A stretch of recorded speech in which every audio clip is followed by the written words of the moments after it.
আজকের যে নারী সমাজ, গণ অভ্যুত্থান পরবর্তী নারী সমাজ, সেটা ভিন্ন নারী সমাজ, নতুন বাংলাদেশ গড়ার নারী সমাজ। এদের মাধ্যমেই এই নতুন বাংলাদেশের যাত্রা শুরু। তারা শুধু নারীদের নয়, সবাইকে উজ্জীবিত করবে। সেই জন্য তাদেরকে উঁচু করে ধরে রাখা আমাদের জন্য এত দরকার। বেগম রোকেয়ার মতো যেন না হয়, সুন্দর লিখে গেছেন, আমরা পড়েছি, ভালো লেগেছে, কিস্সা খতম। ঝাঁকুনি দিতে হবে। এটা কোথাও এক জায়গা থেকে আসবে না, প্রত্যেকের জায়গায় জায়গায়। কাজে সেই উত্তেজনা, সেই চেতনা নিয়ে আমাদের নতুন বাংলাদেশ গড়ে উঠুক। তাদেরকে সামনে রেখে তারা যে পথ আমাদেরকে দেখালো, দুনিয়ার সামনে উঁচিয়ে ধরল, সেই পথ আমরা দ্রুত যেন নিয়ে যাই। এর মধ্যে অনেক পরিবর্তন হয়েছে। আমি একটা পরিবর্তনের কথা বলি। আমরা যখন বিশ্ববিদ্যালয়ে পড়ি, অনেকের সেই অভিজ্ঞতা আছে, আমরা যখন বিশ্ববিদ্যালয়ে পড়ি, ইকোনমিক্স অনার্সে অনেক ছেলে ছিল, 4 জন মেয়ে ছিল। প্রায় বিভাগে তাই, কোনো বিভাগে কোনো মেয়েই ছিল না।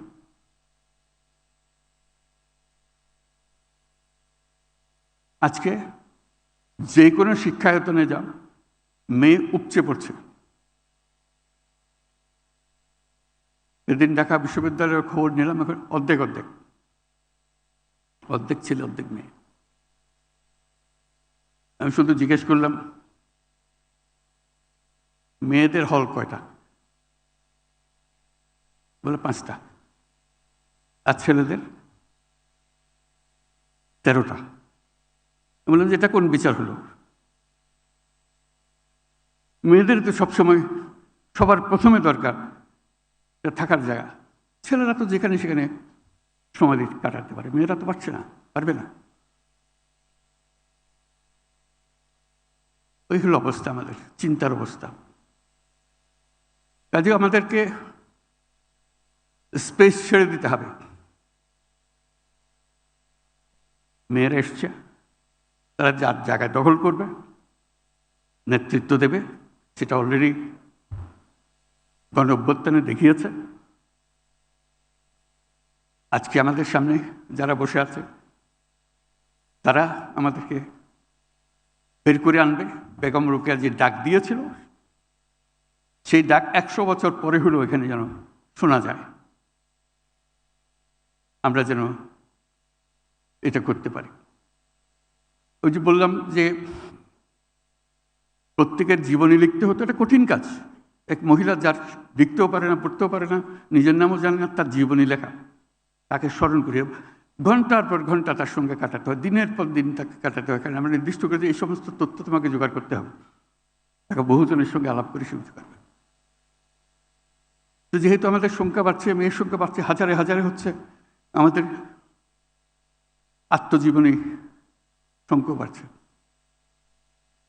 মানে এগুলো এত পিয়ার্সিং জীবনী, শুনলে মনে হয় সমাজকে চিনতে হলে তো এদের কাহিনী বুঝতে হবে, এদের পুরো জীবনী শুনতে হবে।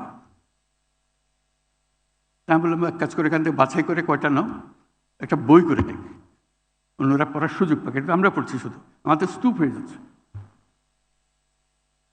তো সেটা করলাম। বইয়ের নাম দিলাম বেলতল গ্রামের জরিমান। কেউ হয়তো পড়ে থাকবে, না পড়ে থাকলে জোগাড় করে নিও।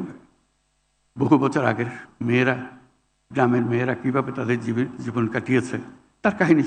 এটা তার কোনো কারুকার্য নাই, শুধু সে যা বলেছে সেটাকে লিপিবদ্ধ করা। পরে অনেকে বললো তো ইংরেজিতে ট্রান্সলেট করা দরকার, পরে ট্রান্সলেশনে হলো। আর এই বই, ওই কাহিনীগুলো যারা লিখেছিল, যারা গ্রামীণ ব্যাংকে যোগদান করেছিল, তাদের অনেকে পরবর্তীকালে অনেক উঁচু দরের পেশায় নিযুক্ত হয়েছে। যেমন এই বেলতল গ্রামের জরিমানের লেখার এক একজন হয়তো এখানে আজকে উপস্থিত আছে, তারা সরকারের অতি উচ্চ পদে আসীন করে আছে এরকম। কিন্তু ওই স্মৃতি তার নিশ্চয় থাকবে যে যার সঙ্গে আমার পরিচয় হয়েছিল, যার জীবনে আমি লিখেছিলাম তার কাহিনী। এটা একটা বড় জ্ঞান লাভ যে করা।